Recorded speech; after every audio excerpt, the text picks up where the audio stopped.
stato di agitazione di massa, già decretato e già in essere da oggi. Materne paritarie si sciopera, pronte le barricate tra Scivoli e Altalene già dal 20 o 21 novembre. Siamo sempre stati quelli che tanto sono buoni, tanto sono silenziosi, tanto va bene così e adesso basta. E sarà il primo sciopero nella storia delle scuole paritarie pubbliche dal 2000, ma praticamente ancora private nella gestione economico-finanziaria. Asili e scuole materne del Veneto sono creditrici di oltre 50 milioni di euro dallo Stato e dalle casse regionali.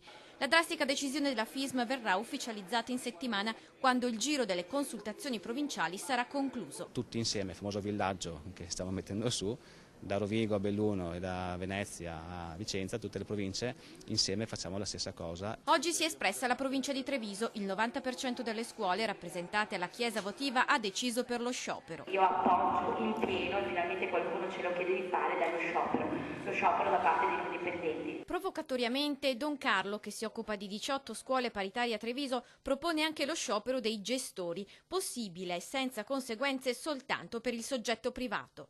Se qualcuno mi mette in prigione e ci vado, allora dopo dovrà pur dire pubblicamente che ho interrotto un pubblico servizio e finalmente allora si dovrà riconoscere che la nostra è scuola pubblica. Credo che anche qualche presidente, sentendo, deciderà anche di muoversi in questo senso, con i rischi che comporta questo. Questo si paga anche con l'arresto.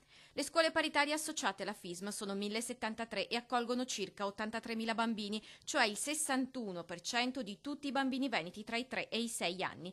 E lo Stato riesce a risparmiare 6 miliardi e 250 milioni grazie al servizio delle paritarie italiane, alle quali altrimenti dovrebbe o dovrà sostituirsi. Siamo scuola pubblica e questo vuol dire che siamo parte di un complesso pubblico, di un sistema pubblico di istruzione e ad oggi questo non c'è. In secondo luogo chiediamo che comunque ci sia una chiarezza di tempi e di cifre di erogazione dei contributi.